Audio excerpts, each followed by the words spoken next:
लाखों सरकारी कर्मचारियों की सैलरी में भारी उछाल आ सकता है।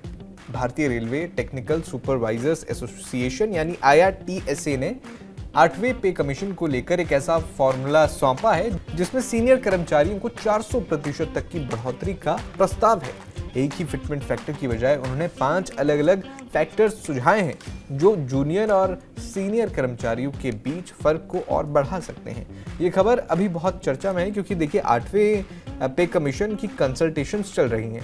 कर्मचारी यूनियनों के बड़े बड़े डिमांड्स अगर मान लिए गए तो बेसिक सैलरी में जबरदस्त बढ़ोतरी देखने को मिल सकती है। अब सवाल यह है कि ये जो प्रस्ताव है इसमें है क्या क्या। IRTSA ने एक साइज फिट ऑल वाली पूरी सोच को छोड़ दिया है। उन्होंने पे लेवल के हिसाब से अलग अलग फिटमेंट फैक्टर मांगे हैं। लेवल 1 से लेकर 5 तक 2.92 के आसपास फिटमेंट फैक्टर, बाकी लेवल 6 का देख लीजिए, लेवल 9 का, 13 का और जो 17-18 वाले लेवल वाले हैं उनका भी फिटमेंट फैक्टर आप देख लीजिए।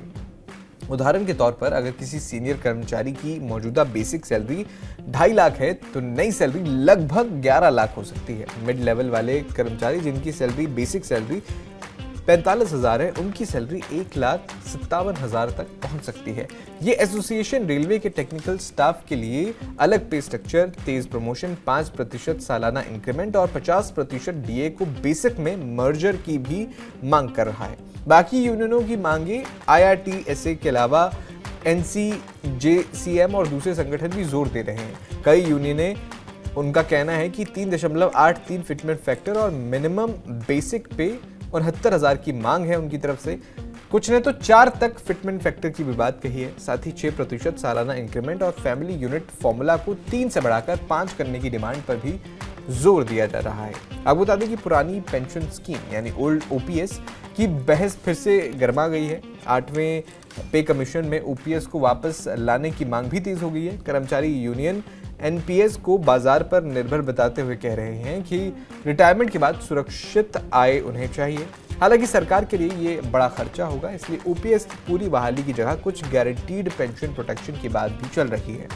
8वीं सेंट्रल पे कमीशन देश भर में आपको बता दूं कि मीटिंग्स कर रही हैं। जुलाई में भुवनेश्वर, जून में लखनऊ, कुछ अन्य शहरों में कंसल्टेशंस भी चल रही हैं। मेमोरेंडम जमा करने की डेडलाइन अब 31 मई 2026 तक बढ़ा दी गई है।